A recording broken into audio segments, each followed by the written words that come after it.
महाराज जी के कुछ जीवन की कुछ शिक्षाएं, जो वैसा कहने के लिए तो बहुत कुछ है और कहने का कोई योग्यता मेरे अंदर है नहीं, लेकिन हमारी अपने शुद्धिकरण के लिए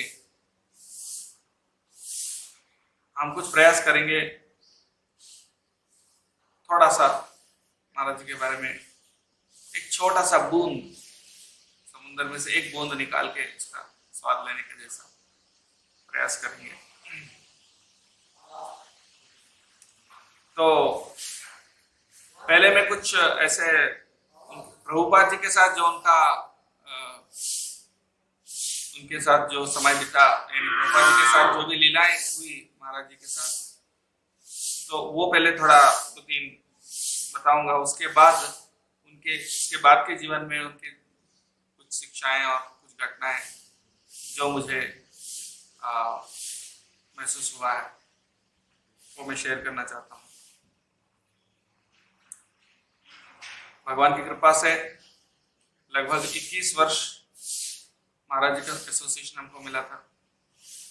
99 में वो आए थे हैदराबाद में, वहाँ पर 2-3 बार प्रवचन दिए थे। उसी समय पर मेरी इनके साथ आकर्षण हुआ था। उसके बाद 2005 में मैं उज्जैन आया। उसके बाद लगभग 10 साल महाराज जी के साथ ही रहने का, लगभग हमेशा तो नहीं, महाराज तो ट्रैवल करते रहते हैं, थोड़ा कुछ बार कई बार उनके साथ मैं भी ट्रैवल किया था उनका सेक्रेटरी के रूप में, तो वो भी कुछ चीजें मैं शेयर करूंगा उसके बाद। तो महाराज कई बार वो प्रभुपाद जी के साथ उनका जो वार्तालाप हुआ था, जो व्यवहार, उसके बारे में बताते थे। बहुत सारे हैं, लेकिन मुख्य चीजें मैं बताना चाहता हूँ। एक बार ऐसा हुआ, प्रभुपाद जी का 1977 में, शायद अक्टूबर में या नवंबर, प्रभुपाद जी का जाने से जस्ट कुछ दिन पहले, कुछ हफ्ते पहले, प्रभुपाद जी की ऐसी इच्छा थी कि गोवर्धन परिक्रमा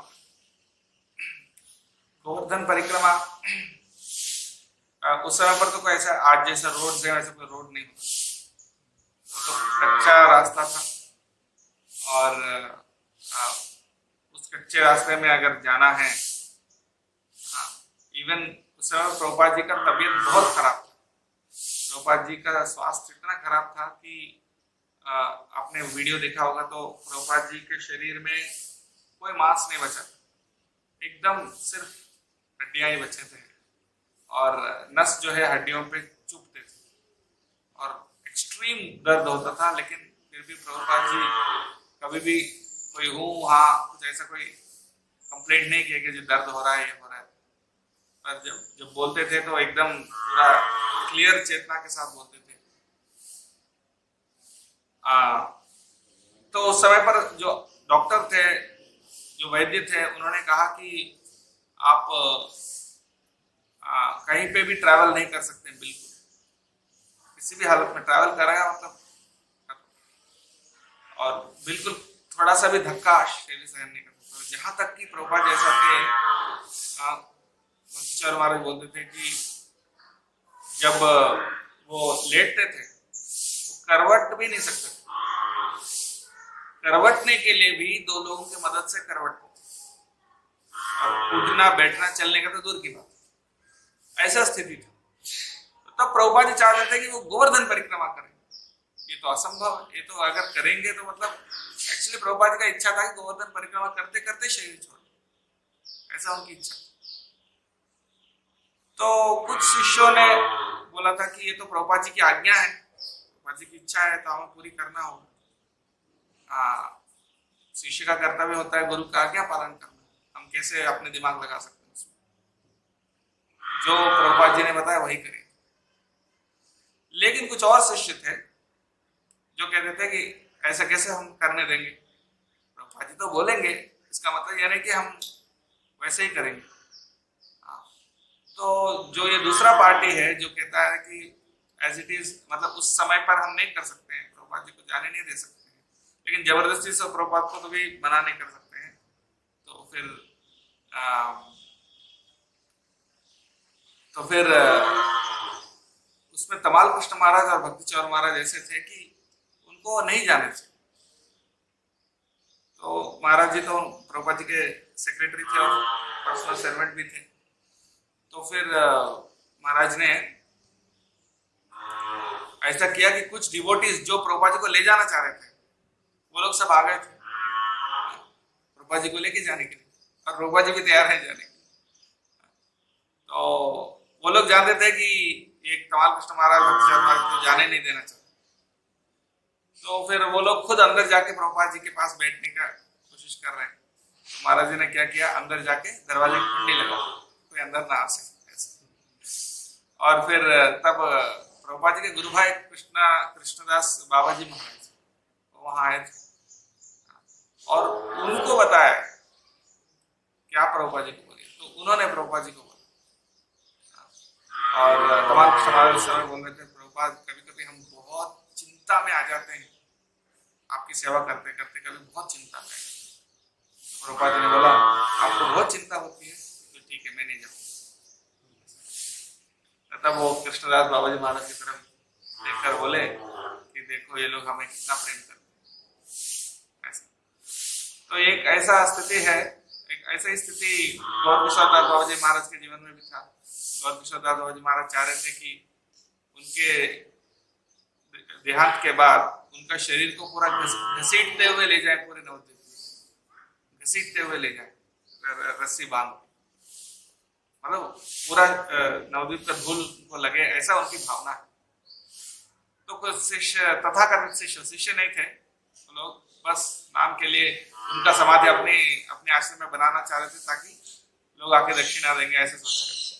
तो वो लोग ऐसा करने के लिए तैयारी किया। भक्ति सिद्धांत सरस्वती ठाकुर आए, ऐसा नहीं कर सकते। तो बोले ये तो उनका खुद की इच्छा है, हम कैसे नहीं पूरी करेंगे।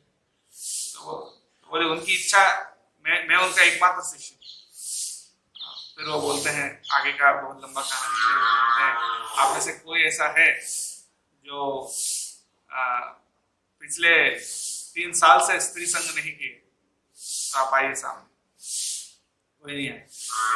फिर बोले 3 महीने, फिर बोले 3 हफ्ते, फिर बोले 3 दिन, फिर बोले 1 दिन, फिर कोई सामने नहीं है। फिर बोले इसलिए आपको कोई महाराज जी का शरीर छोड़ने का अर्हता योग्यता नहीं है, मैं ही उनको बोलते। मतलब कहने का मतलब यह है कि गुरु की आज्ञा तो पालन करना चाहिए, लेकिन किस भावना से वो बोल रहे, वो अपनी नम्रता के कारण बोल रहे, पर वो संपन्न थे।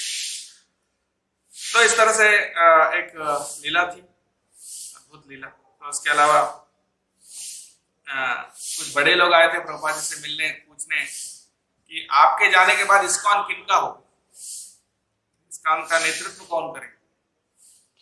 तो उनको लगा कि किसी का नाम बताएंगे प्रभुपाद, तो बार बार पूछ रहे थे उसी प्रश्न को। लेकिन प्रभुपाद जी ने बोला, जो मुझे फॉलो करेगा वही लीडर, जो भी फॉलो करेंगे वो सब लीडर, ऐसा। तो इस तरह से प्रभुपाद जी बहुत अपनी आध्यात्मिक बुद्धि से उन्होंने ऐसा निर्णय लिया कि इस्कॉन सब लोग मिलकर प्रचालित करेंगे। इसलिए आज भी हम देख सकते हैं 50 साल बाद भी इस्कॉन टिका हुआ है। तो महाराज कहते हैं कि इसी बात पर एम्फोसिस करते हैं कि प्रभुपाद जी को केंद्र में रखना चाहिए। और उसके बाद एक बार प्रभुपाद जी ने उनको आदेश दिया था कि भक्त लोग आए हैं, भक्त लोग को क्या प्रसाद मिल रहा है। बोले ये प्रसाद मिल रहा है। बोले नहीं, और अच्छा प्रसाद होगा, क्योंकि भक्तों के लिए और कोई इंद्रिय तृप्ति नहीं, एक ही इंद्रिय तृप्ति है, वो क्या है, प्रसाद। इसलिए make sure the devotees get nice prasad, अच्छा प्रसाद भक्तों को मिले, ये जिम्मेदारी आपको, ये देखो। तो तब से वो इंस्ट्रक्शन को महाराज ने हृदय में लिया। अभी भी देख सकते हैं जो जीबीसी बॉडी में है, उनमें से जो कुकिंग जिनको आता है अच्छा से, तो महाराज कल वासु घोष में बोल रहे थे कि बहुत सारे जीबीसी में जानता हूँ, लेकिन कुकिंग में तो 1 नंबर है तो भक्त प्रभुपाद जी को भी डेली कुक करते थे।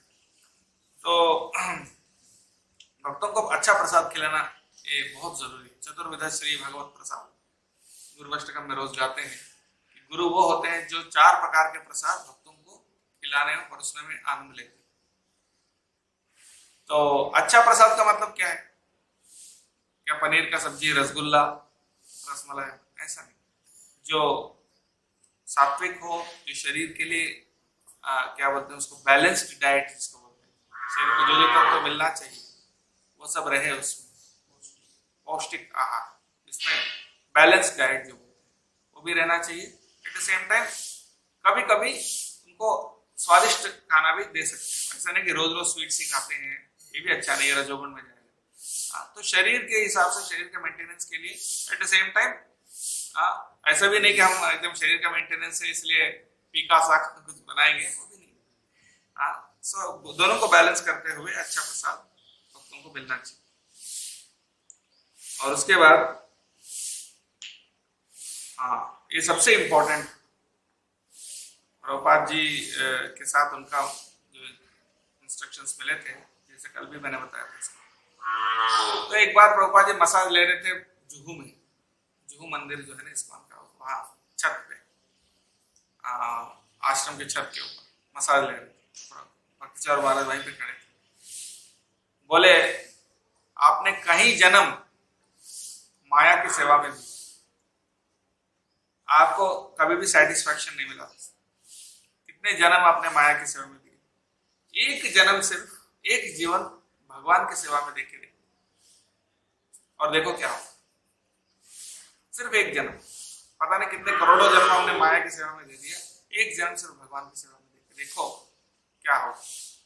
अगर कुछ नहीं भी हुआ, अगर मान लो कुछ नहीं हुआ, फायदा नहीं मिला, तो भी क्या हुआ, बहुत सारे लॉस हो गए, एक और लॉस, लेकिन फायदा होगा तो देखो कितना बड़ा फायदा होगा। और वो इंस्ट्रक्शन को महाराज, उसके बाद तुरंत प्रभुपाद जी ने बोला, in this life never get involve with any woman, इस जीवन में किसी स्त्री के साथ कोई संबंध मत रखो। तो महाराज ने बोला कि इसको मैंने, ये इंस्ट्रक्शन जो है मुझे बचा लिया, और फिर मैंने फॉलो किया, और मैं कह सकता हूँ कि नुकसान का तो दूर की बात है, सबसे जितना ज्यादा फायदा हुआ कि मैं बता नहीं सकता इस इंस्ट्रक्शन को फॉलो करने का, कि एक जीवन भगवान को समर्पित। तो और वो बोलते हैं कि प्रभुपाद जी ने ये आदेश मुझे दिया, और आप सबको यही आदेश मैं देता हूँ कि ये जीवन, एक जीवन सिर्फ भगवान के समर्पित करो, फिर देखो क्या हो। तो ये सबसे बार बार बोलते हैं ये महाराज जी। और प्रभुपाद जी का मूड है, प्रभुपाद जी का मूड यही है कि सब इस्कॉन में ही रहे, साथ में रहे, कोऑपरेट करें, ना कि इधर उधर भागे, इधर ये आश्रम है, वो आश्रम है, इधर उधर जाके, क्योंकि वो भटक न जाए। तो एक बार ऐसा हुआ प्रभुपाद जी का आखिरी दिनों में ही, तो प्रभुपाद जी कुछ वरिष्ठ भक्त चर्चा कर रहे थे कि प्रभुपाद जी जाने के बाद उनको समाधि कहाँ देंगे और कैसे देंगे, उसको कैसे करना, क्या करना, किसी को कुछ पता नहीं। तो समाधि प्रभुपाद जी को देने के लिए क्या उसका प्रोसेस है, क्या करना, कैसे करना, वो तो पूछने के लिए कोई सीनियर डिवोटी बता सकता है। तो तमाल कृष्ण महाराज ने भक्तिचौर महाराज को बताया कि आप जाओ, जाके कृष्णदास बाबा जी महाराज से पूछ के आओ कि इसका क्या प्रोसेस है। तो प्रभुपाद जी जीवित थे तब तक, लेकिन प्रभुपाद जी ने अनाउंस कर दिया कि कुछ दिनों में जाने वाला हूं, और लगभग एक महीने कुछ भी नहीं खाए और कुछ पिए भी नहीं, खाना पीना पूरा छोड़ दिया एक महीने। फिर भी भक्तिचौर महाराज रोज उनके लिए फीस्ट बना देते, इस आशा से कि हो सकता है आज खाएंगे, हो सकता है आज खाएंगे। तो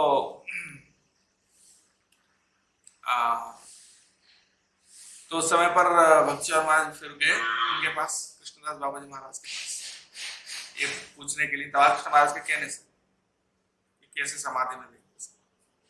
तो उन्होंने बताया, और उसके बाद वो वापस आए। तो प्रभुपाद जी को पता चला कि ये कहीं तो गया।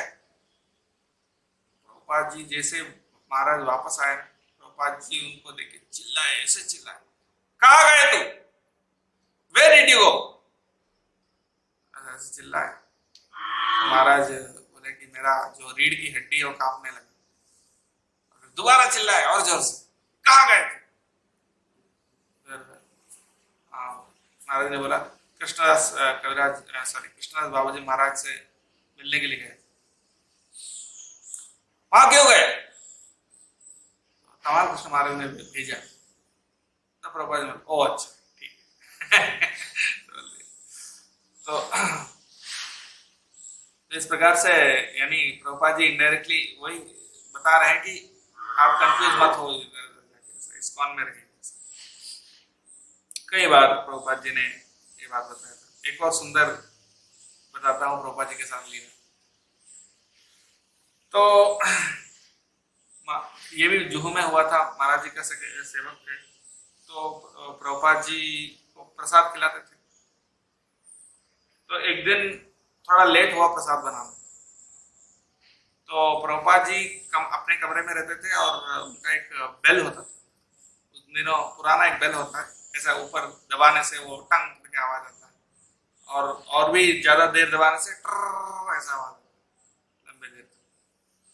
तो जब भी प्रभुपाद जी को कुछ काम है, कुछ चाहिए, तो वो बजाते थे, तो सेवक दौड़ के आते थे। तो महाराज प्रसाद बना रहे थे, तो यहाँ बनाते हुए बीच में छोड़ेंगे तो जल जाएगा या कुछ ऐसा। प्रभुपाद जी ने बेल दबाया, तुरंत छोड़ के नहीं आ पाए। दूसरी बार दबाया, नहीं आ पाए। तो तीसरी बार ऐसा दबा के रखे, कंटिन्यूस ऐसा बहुत देर तक बजते रहा। बोले प्रभुपाद नाराज, तो दौड़ के गए, लेकिन क्या प्रभुपाद डांटने लगे, आप इतना देर क्यों किए। और फिर उन्हें प्रसाद लाए और प्रभुपाद ने प्रसाद लिए और बोले, कई बार प्रभुपाद जी ने तारीफ किया था महाराज जी का खाना बनाने का, तो कुछ कुछ आइटम प्रभुपाद जी ने सिखाए होंगे। और उस दिन ऐसा हुआ था कि वो आइटम एग्जैक्टली परफेक्ट नहीं बना, तो प्रभुपाद जी ने फिर डांटा। और प्रभुपाद जी खाने के बाद क्या करते थे, हाथ धोने के लिए और मुंह साफ करने के लिए एक बर्तन था, और उसमें वो हाथ धोकर साफ करके फिर एक नैपकिन होता था, नैपकिन से हाथ पोंछते थे। तो वो सब, तो इस समय पानी लाना भूल गए प्रभुपाद जी, हाथ धोने के लिए ऐसे देख रहे थे पानी, फिर दौड़ के गए, फिर पानी लाए और फिर हाथ धोए। फिर याद आया कि नैपकिन लाना भूल गए, फिर दौड़ के गए लगे। फिर उसके कुछ देर बाद प्रभुपाद जी ने उनकी तरफ देखा, बोला, आदमी जब बहुत बूढ़ा हो जाता है ना, तो उनका टेम्पर शॉर्ट हो जाता है, तो जल्दी गुस्सा आ जाता है, तो आप माइंड मत करो ऐसा। फिर महाराज ने बोला, प्रभुपाद ऐसा मत बोलिए, आप जब नहीं डांटेंगे तो हमको कैसे मालूम चलेगा कि हम कहाँ गलती कर रहे हैं। तो मुझे कभी भी ऐसा नहीं लगा ऐसा।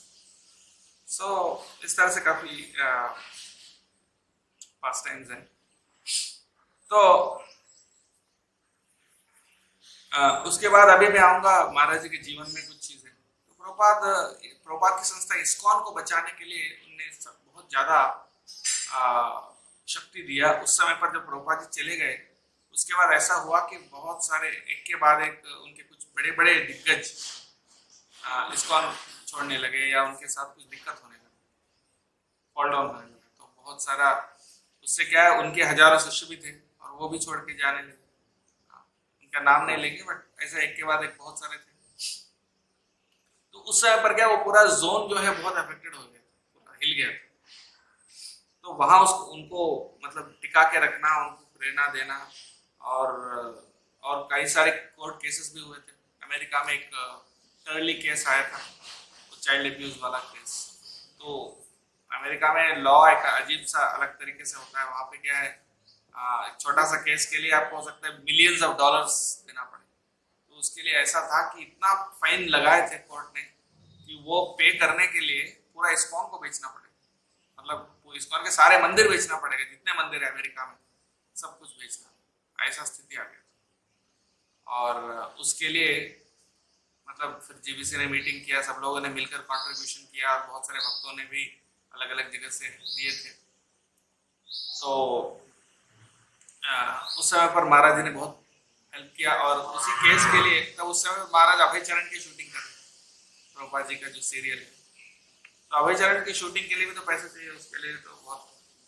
तो उस समय पर अभय चरण शूटिंग के लिए भी पैसा कम पड़ रहा। तो फिर वो जो डिवोटी जो वो केस का देख रहे थे, वो सबसे कलेक्ट कर रहे थे, महाराज जी के पास भी आए थे, महाराज अभी इतना बहुत पैसा कम है केस के लिए, तो चाहिए। तो महाराज ने बोला कि देखिए, मेरा अभय चरण शूटिंग भी है, मैं और नहीं दे पाऊंगा, मुश्किल है, उसके लिए भी कम है मेरे पास, ऐसा करके फिर बोल दी। फिर रात भर सो नहीं पाए। वो बोले कि प्रभुपाद जी मेरे सपने में आए, बोले अगर ये प्रभुपाद जी का संस्था है उसको बचाना इम्पोर्टेंट है कि आपका खुद का प्रोजेक्ट इम्पोर्टेंट है। ऐसा उनको लगा कि ये नहीं करना, प्रभुपाद जी का संस्था ज्यादा इम्पोर्टेंट। सुबह उठते से पहले उनको फोन किया वो डिवोटी को, बोले आप आइए। बोले मैं रात भर सो नहीं सका, मतलब ये तो सबसे इम्पोर्टेंट है। फिर उन्हें बहुत डोनेट किया उसके लिए। इस तरह से उन्होंने काफी कई जगह पर, और यूरोप में भी एक बार मुझे बताया थे कोऑपरेशन के बारे में। ये थोड़ा सा सेंसिटिव चीजें बताना नहीं चाहिए, लेकिन फिर भी बता देता हूँ। डिवोटीज वो 80s में ऐसा था कि यूरोप में भी ऐसे कुछ स्थिति आ गया था, कुछ फाइनेंशियल क्राइसिस आ गए थे इस्कॉन में। ऐसा वहां पर भी बहुत सारे बड़े बड़े मंदिर ऐसा क्राइसिस में आ गए थे कि उनको बेचना पड़े, मतलब बेचा नहीं लेकिन ऐसा स्थिति आ गया था। तो उस समय पर यूरोप में एक जगह का मंदिर है, वहाँ फ्रांस में, तो उसको बचाने के लिए उन्होंने बहुत ट्रैवल करके फंड कलेक्ट करके उस टेम्पल को बचाया, बच गया टेम्पल उनके बहुत प्रयास के कारण। और जैसे वो बचा तो तुरंत वहां चर्चा चलने लगा, फिर इसको कौन देखभाल करेगा, मतलब तो होता है। तो फिर महाराज तुरंत समझ गए कि वहां से हट गए, वहां रहना। मतलब सेल्फलेस सर्विस, मतलब ऐसा नहीं कि वो करने से उनको कुछ फायदा हुआ या वहां रहने से उनका कुछ बेनिफिट मिला, ऐसा नहीं। कर दिए प्रभुपाद जी का इंस्टीट्यूशन के लिए, कर दिए, हो गया। तो ये चीज हम सीख सकते हैं कि कोऑपरेशन के लिए कुछ सैक्रिफाइस करना जरूरी है। अगर मैं बोलूंगा मुझे अपनी बेनिफिट चाहिए और आप बोलेंगे अपनी बेनिफिट चाहिए, तो लड़ते रहेंगे हमेशा। तो सेल्फलेस सर्विस जो करता है, हो सकता है तुरंत उसका फल ना मिले, लेकिन भगवान देख रहे हैं, सही समय पर उनको फल देंगे। ये हम देख सकते हैं। Collective unity is more important than individual purity. मतलब इंडिविजुअली हम कितना शुद्ध हैं उससे भी ज्यादा इंपॉर्टेंट है हम कितना मिलजुल के काम करें। इसलिए प्रभुपाद जी ने उनको बताया, your love for me will be shown by how you cooperate with each other. आप आपस में कितना कोऑपरेट करते हैं, उसी से समझ में आता है कि आप कितना प्रभुपाद जी को प्रेम करते हैं। सब लोग कोई भी बोल सकते हैं मैं प्रभुपाद को बहुत प्रेम करता हूँ, लेकिन अगर सही में करते हैं तो सबके साथ मिलजुल के काम करना चाहिए, वो चीज। और महाराज बहुत वरदान है। अभी मेरे साथ कुछ चीजें जो मैंने देखा वो मैं बताऊं। महाराज जी का थोड़ा सेवा करता था सेक्रेटरी के रूप में कई बार। तो एक बार महाराज पूछे तुम्हारे पास लैपटॉप है क्या? नहीं। मैंने बोला नहीं महाराज। चलो मेरा लैपटॉप दे दो। तो उनका लैपटॉप दे दिया, वो भी मैकबुक है, सबसे बेस्ट हाई मतलब उस समय पर ही बहुत महंगा था। वो मुझे ऐसे ही दे दी और अभी भी मैं वही यूज कर महाराज ने दिया था, बिना मांगे थे मतलब। और मैं महाराज जी के लेक्चर में बैठकर नोट्स लिखता था, और एवरीडे मेरा 1-2 क्वेश्चन तो मिनिमम होते थे एवरी लेक्चर में, हर क्वेश्चन सामने में। तो महाराज जी जैसे ही लेक्चर खत्म होता था मेरे मतलब हाँ बोलो क्या क्वेश्चन है, ऐसा क्वेश्चन पूछता था और मैं नोट्स लिखता था। और मेरे पास 3-4 पेन थे, रेड, ब्लू, ग्रीन और ब्लैक। नॉर्मल नोट्स को ब्लू में लिखता था, बहुत इंपॉर्टेंट पॉइंट है तो रेड में लिखता था, कोई एग्जाम्पल या स्टोरी है तो ग्रीन में लिखता था और उसके अलावा कुछ डिफरेंट पॉइंट कुछ अलग से लगा तो वो ब्लैक में लिखता था। तो ऐसा मैं वो देखे कि इतने सारे पेन्स, ये 4 ऐसे मैंने बताया कि ऐसा है सिस्टम। तो बोले मेरे पास एक पेन है जिसमें 4 कलर है एक ही वो मैं देता हूँ आपको। तो सबको मतलब उनके पास जो भी गिफ्ट आता है सबको बांट देते थे सेव ब्रह्मचारी को ऐसा। सो बहुत मर्सीफुल है। हाँ, और बहुत चैस्टेज भी करते थे, बहुत डांटते भी थे। महाराज का डांटना बहुत खतरनाक होता था, आपका एक्सपीरियंस नहीं है, बहुत ही ज्यादा सीवियर होता था। मतलब ऐसा लगता है कि उस समय पर क्या बोलते हैं उसको, मिट्टी के अंदर चले जाए। एक बार ऐसा हुआ था कि उज्जैन में उज्जैन में पहले, अभी भी पता नहीं बनता है कि नहीं, पहले तो बहुत ही सुंदर महंगे महंगे गार्लैंड अभी बनते होंगे शायद, लेकिन राधा रानी के लिए स्पेशल गार्लैंड बनता था। और वो ऐसा गार्लैंड था कि मतलब कह सकते हैं तरह तरह के जो कॉस्टली फूल है सब उसमें लगे हुए थे, बहुत अच्छा सुंदर गार्लैंड। तो राधा रानी के गार्लैंड, सभी डेटीज के गार्लैंड रात को बना देते थे, फ्रिज में रखते थे, सुबह वो पहना देते। तो एक और चीज क्या है, जब महाराज सुबह आते हैं मंगला आरती में, तो महाराज जी के गले में भी एक माला लगती है। तो महाराज जी को जो माला उस समय पर मंगला आरती में से पहले जब महाराज आते थे तो कम ही डिवोटीज होते थे। तो एक दिन मैं महाराज को गार्लैंड देने के लिए मैं ढूंढ रहा था, गार्लैंड कहाँ है, तो गार्लैंड नहीं था। तो मैं फ्रिज में देखा बहुत सारे अच्छे गार्लैंड्स थे, तो मैंने सोचा एक गार्लैंड वो राधा रानी का गार्लैंड था, वो मुझे नहीं पता था। तो वो गार्लैंड ले गए मेरे महाराज के बर्थडे, महाराज जी ऐसे। फिर बाद में जो माता जी गार्लैंड बनाती है, वो रोते रोते आई महाराज, राधा रानी का गार्लैंड नहीं दिख रहा, अभी फूल भी नहीं, कैसे पहनाएंगे। फिर उनको पता चला कि जो गार्लैंड उनके गले में है वही राधा रानी का। तो फिर मुझे बुलाए और वहाँ इतने सारे डिवोटीज थे, बहुत सारे डिवोटी, सबके सामने ऐसा डांटे, ऐसा डांटे, ऐसा डांटे, आप सोच नहीं सकते। तुम तो एकदम बेकार हो, इंसान हो तुम, कैसे करके इंसान हो तुम, ऐसा ऐसा, मतलब ऐसा करके डांटे, चिल्ला चिल्ला के बहुत जोर से। और फिर बोले जाओ यहाँ से। फिर मैं चला गया। और ये तो कब मंगलाती कुछ समय बाद जब ड्रेसिंग करते उस टाइम के बाद, तो मैं बहुत डिप्रेस हो गया था और बैठा था चैंटिंग कर रहा था। उस दिन प्रसाद नहीं लिया था। दोपहर में 1 बजे एक इष्ट गोष्ठी हुआ था, सभी डिवोटीज, वो पुजारी डिपार्टमेंट का और भी डिवोटीज बैठे और महाराज बात कर रहे थे। बोले कि कृष्णार्चन को बहुत गुरु भक्ति है, गुरु भक्ति के साथ राधा रानी का गार्लैंड मेरे गले में डाल दिया। सब लोग हंसने लगे। फिर वो बुलाए, मुझे बुला के तब उनके गले में जो गार्लैंड है वो निकाल के मेरे गले में बोले सुबह मैंने डांटा तो बुरा लगा, नहीं महाराज मैं उसको ग्रेटफुली ले रहा हूँ, लेकिन तुम्हारा चेहरा देखने से ऐसा नहीं लगा। फिर वो मैं जाके बैठ गया। मतलब तो फिर बहुत प्रेम भी देते, मतलब महाराज क्या ना बहुत डांटते हैं, उसके तुरंत बाद फिर बहुत प्रेम भी देते, ऐसा है। तो लेकिन बोलते हैं कई बार कि गुरु वो होते हैं, शिष्य जो वो होता है जो गुरु का डांट सहन कर सकता है, शासन जो सहन कर सकता है वही शिष्य, जो शासन सहन नहीं कर सकता वो शिष्य नहीं कर सकता। तो ये एक ये था मेरे साथ।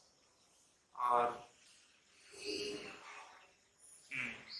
एक और चीज ऑब्जर्व किया, जब भी दो भक्तों के बीच में कोई मिसअंडरस्टैंडिंग होता है, कोई लड़ाई टाइप का कुछ होता है, तो दोनों जब महाराज के पास आते हैं तो महाराज ये नहीं देखते कि कौन सही है कौन गलत है। महाराज विचार ये करते हैं कि लंबे समय तक वो लोग भक्ति करने के लिए दोनों को खुश रखने के लिए कौन सा क्या इम्पोर्टेंट है, सही गलत का विचार नहीं करते। क्योंकि कई बार सोचते हैं कि कौन सही है कौन गलत, लेकिन कौन सही गलत भक्ति में सही गलत नहीं होता। भक्ति में ये होता है कि भक्ति के लिए जो अनुकूल है वो सही है, जो प्रतिकूल है वो गलत है, बस इस प्रकार से महाराज का ये है। कई बार ऐसा होता है कि जो सही है उसको डांट, भक्ति में ऐसा होता है, भागवतम में भी वही हुआ था। तो पृथु महाराज 99 यज्ञ किए थे, 100वां यज्ञ कर रहे हैं, इंद्र ने आके घोड़ा चुरा लिया बार बार आकर। अब गलती किसकी है? इंद्र की है। तो फिर ब्रह्मा जी आकर इनको बोलते हैं, पृथु महाराज बोलते हैं तुम छोड़ दो, बेचारा इंद्र परेशान है कि तुम 100वां यज्ञ करोगे, उनका पद छीन लोगे, ऐसे डर, उसका पद छीनने के लिए यज्ञ नहीं कर रहे थे वो, लेकिन उनको ऐसा लगा। तो आप समझदार हो, इंद्र तो समझदार नहीं है, आप समझदार हो इसलिए आप छोड़ दो। ऐसा होता है। तो आगे मैंने कल बताया था, जैसे बारिश नहीं हो रहा था बहुत साल से उज्जैन में, तो महाराज ने बोला हरिनाम करेंगे तो बारिश होगा। 3 दिन यानी 24 घंटे इंटू 3 कंटिन्यूअस हरिनाम संकीर्तन किए थे एक अलग टेंट में सब। उसके बाद अच्छा बारिश हुआ, बहुत सालों से इतना बारिश नहीं हुआ, ऐसा बारिश हुआ। तो हरिनाम में विश्वास था। कई इस्कॉन मंदिर में वो मतलब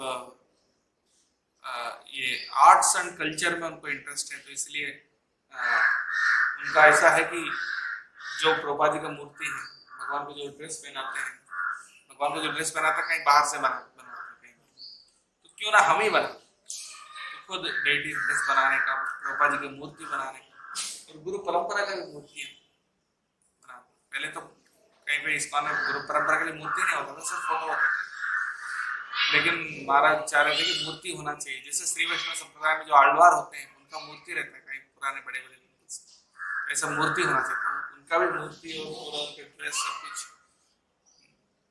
बनाए थे, और वो कई टेम्पल्स को डोनेट भी किए थे उनके गुरु भाई, और बहुत सारे टेम्पल्स में ऑल्टर डोनेट करते थे, हाँ परंपरा सेट्स डोनेट करते थे।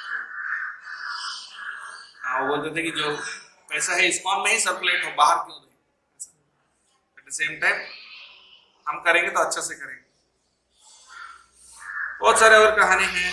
अभी रिसेंटली अमेरिका में न्यूयॉर्क में ब्रुकलिन टेम्पल में भी बहुत बड़ा दिक्कत हो रहा था कि जो वहाँ का प्रेसिडेंट था उस मंदिर को बेचना चाह रहा था पैसे लेके। वहां पर अमेरिका में क्या है, वो हर एक मंदिर एक अलग ट्रस्ट बना हुआ है क्योंकि लीगल रीजंस के कारण। तो वहां का जो ट्रस्ट है उसमें जो, लेकिन अल्टीमेटली वहां लिखा है बायलॉज में कि जीबीसी के गाइडेंस में चलना चाहिए, लेकिन वहां कुछ उनके पास ज्यादा पावर था, तो उन्होंने सोचा कई मिलियंस ऑफ डॉलर्स में, न्यूयॉर्क डाउनटाउन बहुत सेंट्रल प्लेस में है ब्रुकलिन टेम्पल, उसका कई मिलियंस ऑफ डॉलर्स का वैल्यू, तो बेच देंगे ऐसा डिसाइड कर लिया था उसने। और सारे कांग्रेगेशन खिलाफ थे लेकिन कोई कुछ नहीं करता। तो फिर कुछ केस हुआ, लेकिन अल्टीमेटली जो कोर्ट है वो इस्कॉन का फेवर में ही दिया, जीत गए। फिर भी वो छोड़ना नहीं चाहते, फिर महाराज जाके मतलब वहां प्रवचन देने लगे, और महाराज प्रवचन दे रहे थे तो उन्हें माइक भी छीन लिया, ऐसा भी कुछ करने लगे, और पावर ऑफ कर दिया एक्चुअली, ताकि आवाज ना आ सके। लाइट भी नहीं था, पावर ऑफ, पूरा अंधेरा था, सब लोग बैठे हैं सुनने के लिए। तो फिर एक और डिवोटी थे, फिर दोबारा स्टार्ट किया था जोर से, तब हरिनाम संकीर्तन किया जोर से, सब नाचने लगे, तो उस पर वो चला गया। इस तरह से काफी मंदिर बचाए थे ऐसा।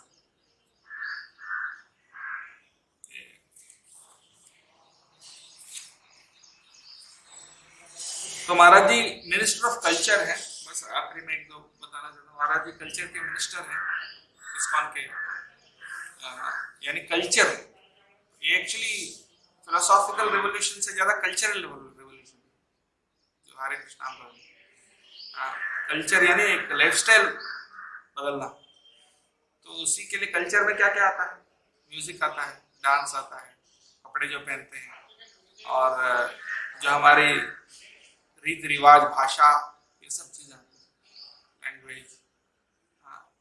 तो उसको हम जो कृष्ण भावनामृत है उसके साथ उसको जोड़ना चाहिए, लोकल कल्चर के साथ जोड़ना चाहिए। जैसा भी हिंदी इलाका यहाँ पर प्रचार करते हैं, तो आप हिंदी में बोलोगे और अच्छे जो तुलसीदास जी के दोहे अगर रिपीट करोगे उस स्टाइल में बोलोगे तो वो फील करेगा। वही से स्टाइल आप साउथ इंडिया में जाके वहां बोलोगे तो फील नहीं करेगा, वहां का कल्चर के हिसाब से आपको वहां करना पड़ेगा। वही अमेरिका में जाके करोगे तो बिल्कुल अपील नहीं करेगा। तो वो कल्चर को मोल्ड करना चाहिए, कल्चर के साथ हमें घुल मिलना चाहिए, उस कल्चर के माध्यम से हमें कृष्ण भावना को देना चाहिए, लेकिन साथ में जो सिद्धांत है उसको कॉम्प्रोमाइज भी नहीं करना चाहिए। ऐसा नहीं कि अमेरिका में प्रचार करोगे तो सन्यासी भी जो पैंट शर्ट पहन के प्रचार करें, ऐसे भी नहीं। तो थोड़ा सा उसमें बैलेंस करना चाहिए। तो कल्चरल उनसे ये सीख सकते हैं कि कैसे हम कल्चर को प्रधानता दें और लोकल कल्चर के साथ कैसे अच्छा मिक्स करके इफेक्टिवली ऐसा प्रेजेंट करें ताकि लोकल लोग उसको स्वीकार करने बहुत आसान हो।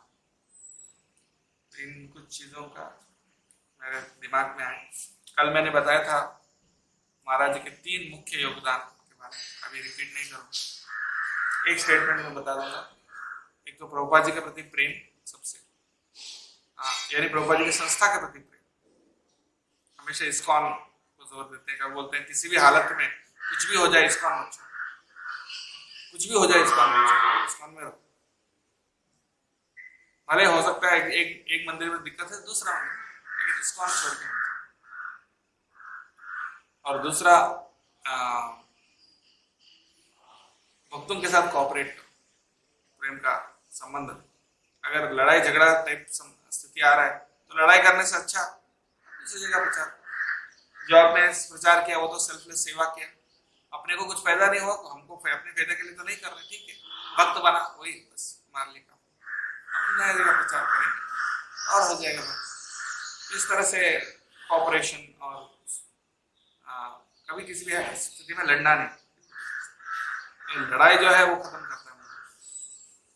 और तीसरा दया, जीवे दया, जीने डिवोटीज को और पब्लिक को हेल्प करना, प्रचार करना। दया दिखाना का तरीका क्या है?